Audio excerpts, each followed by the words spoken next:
Na Band FM, quem ama não esquece.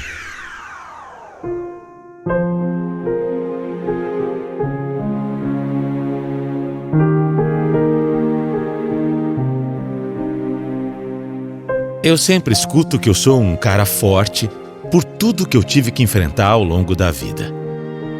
Mas eu sempre respondo também que eu só me tornei forte por causa das mães que eu tive o privilégio de ter.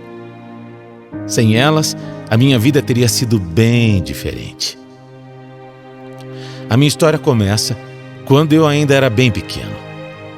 Eu nasci numa família muito humilde. E eu era o quinto de 6 irmãos. Os meus pais se divorciaram e a minha mãe ficou com a guarda de todos os filhos. Eu tenho que dizer que apesar de todo o amor que eu recebia da minha mãe e de Mara, a vida em casa não era das melhores. Nós éramos muito pobres. E a minha mãe, mesmo trabalhando muito para nos criar, nem sempre conseguia trazer o básico para a gente. Naquela época ela trabalhava com reciclagem e ganhava muito pouco.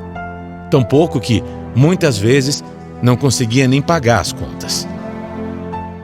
Eu lembro que era muito comum a gente racionar as nossas refeições para que depois não faltasse nada. Por exemplo, comer pouco no almoço para sobrar alguma coisa para o jantar.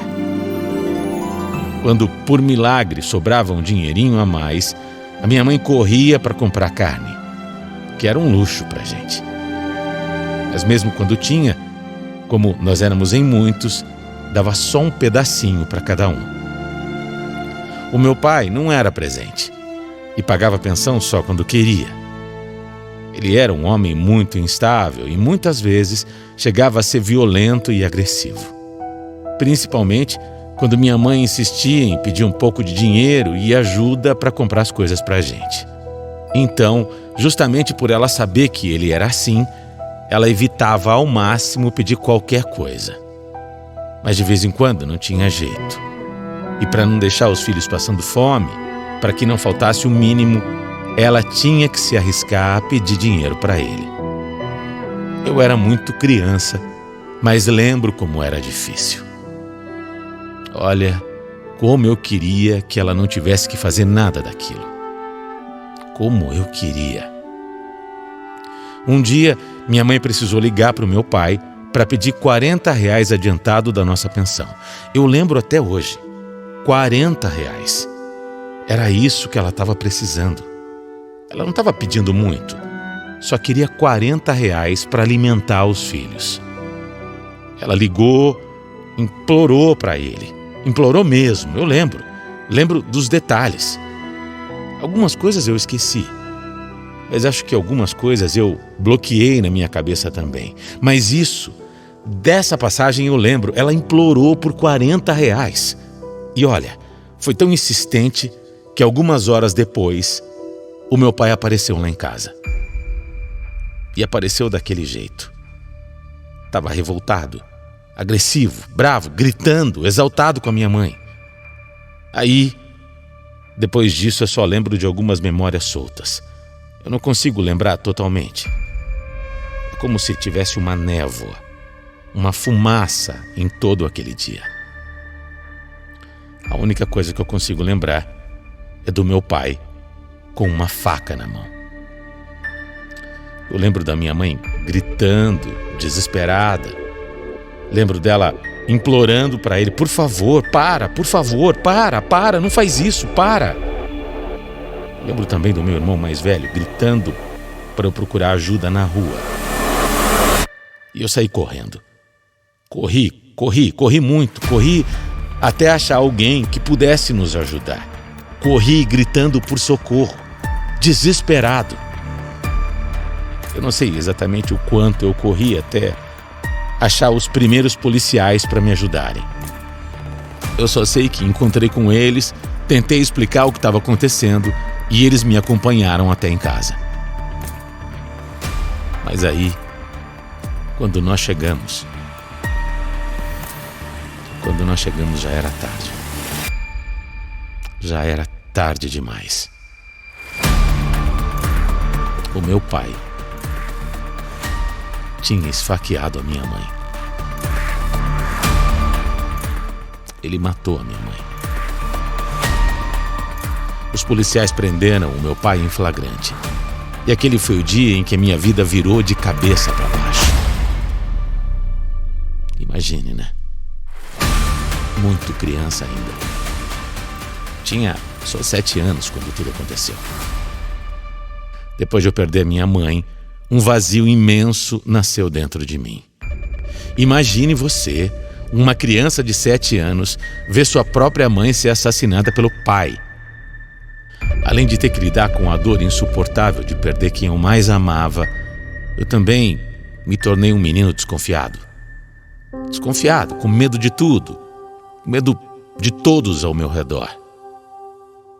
Por algum tempo eu pensei que eu nunca mais fosse ter uma família, ou ser feliz de novo. Mas graças a Deus, a vida sempre tem um jeito de nos surpreender. Quando nós perdemos a nossa mãe, eu e meus irmãos acabamos nos separando. Os 3 mais velhos já tinham namorados, namoradas e por isso foram viver com eles. O caçula ficou com uma tia nossa, que não tinha condições de criar 2 crianças. Por isso, eu acabei sendo adotado. Eu fui adotado por uma vizinha dessa minha tia. Essa vizinha se chamava Márcia. E ela se tornou a minha segunda mãe. Quando eu fui adotado pela Márcia, eu senti um turbilhão de emoções. Primeiro, eu fiquei muito feliz porque eu me senti de alguma forma querido, acolhido. Mas eu também senti muito medo por estar vivendo numa casa tão diferente. Eu me sentia confuso. Eu achava que não ia me adaptar àquela nova realidade, àquela nova rotina. De repente, eu tinha uma nova família. A Márcia era casada com o Ricardo e eles já tinham 3 filhas, 3 meninas mais velhas do que eu. O Ricardo, ao contrário do meu pai biológico, era super calmo, amoroso, e até isso eu estranhava. Outra coisa que mudou totalmente na minha vida foi o fato de que na casa da Márcia eu tinha comida todo dia. Para você ver, a minha nova família tinha uma condição financeira muito melhor. E eu nunca me esqueço de quando me deram o meu primeiro prato. Quando eu vi a quantidade de carne que tinha, a primeira pergunta que eu fiz era se tudo aquilo era só para mim. A Márcia me olhou meio confusa e quando respondeu que sim, eu não consegui conter as minhas lágrimas. Eu chorei. Chorei muito, mas muito.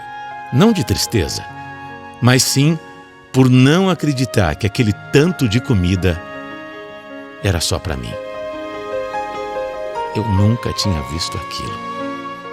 Nunca. Como as coisas são, né? Para tanta gente isso é tão normal. Ter um prato de comida é tão normal, né? Para tanta gente é tão normal ter o que comer que nem conseguem imaginar como é você ter que passar por dificuldades. Mas só quem já passou pela situação de quase passar fome é quem entende o que eu estou falando. Quando a gente vê um banquete diante da gente, quando a gente sabe que está seguro e que vai ter almoço, vai ter janta, que não precisa economizar, que não precisa comer menos para depois ter o jantar, isso é uma sensação, mas é uma sensação impressionante. E é uma memória que eu nunca vou esquecer. A minha adaptação não foi tão fácil, mas aos poucos a gente foi fazendo dar certo. Apesar de eu ter uma nova família, os meus pais faziam questão que eu mantivesse contato e vínculo com os meus irmãos biológicos. Mas naquela fase de adaptação, quando a Márcia me deixava aos cuidados dos meus irmãos, eu me sentia muito inseguro, porque eu pensava sempre que a qualquer momento a Márcia poderia desistir de mim. Eu ficava achando que ela poderia me abandonar e que eu ia acabar perdendo outra mãe de novo. Eu tinha medo. Ela sempre conversava comigo e dizia que nunca ia me deixar. Mas uma parte de mim tinha muito medo de ficar sozinho. Chamam isso de síndrome do impostor. Quando a gente cria na nossa cabeça de uma maneira muito forte que a gente não é querido ou amado de verdade, mesmo sendo.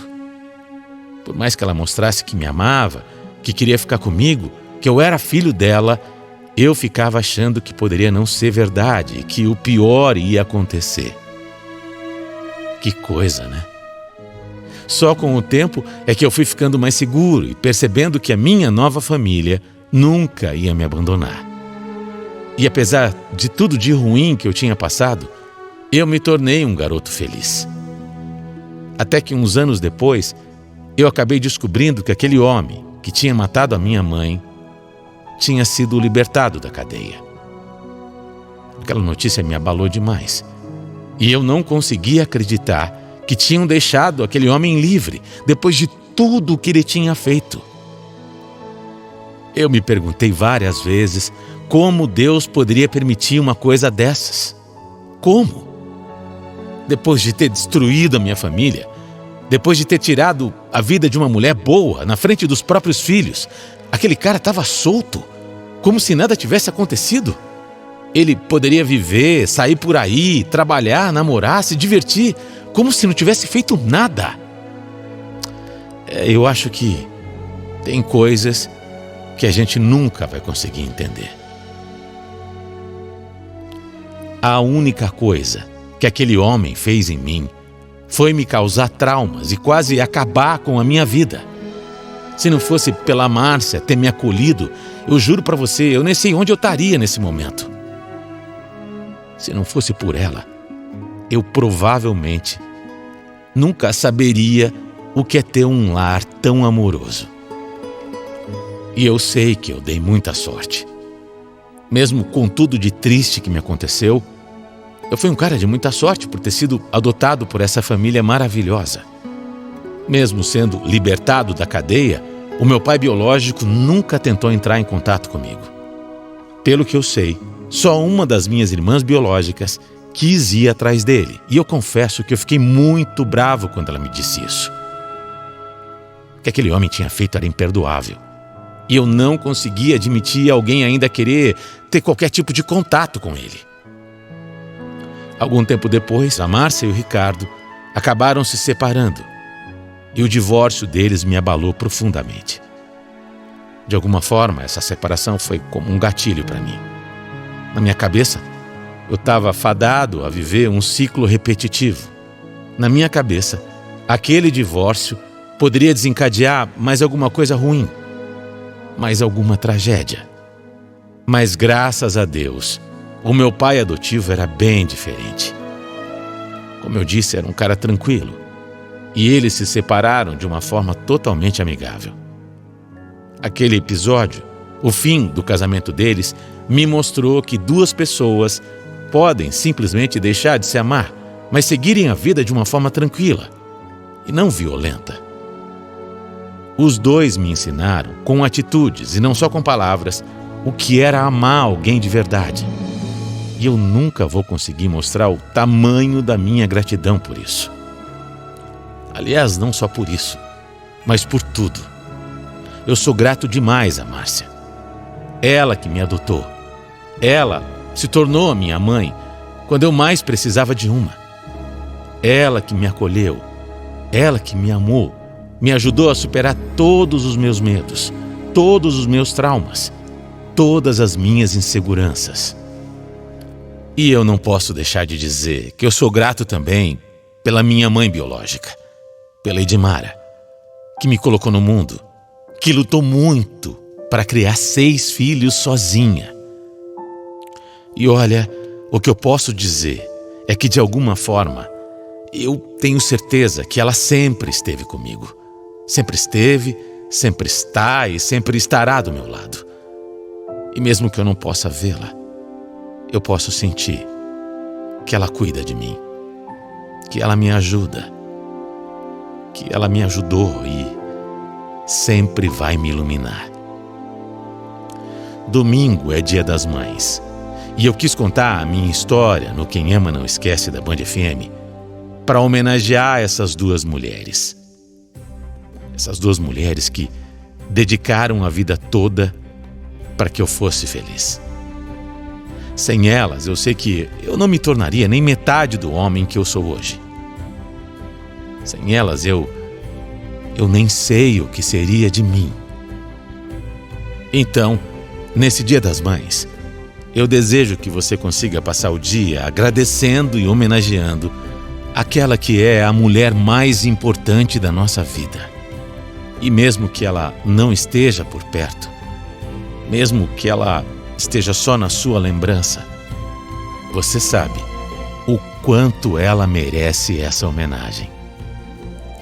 Feliz Dia das Mães!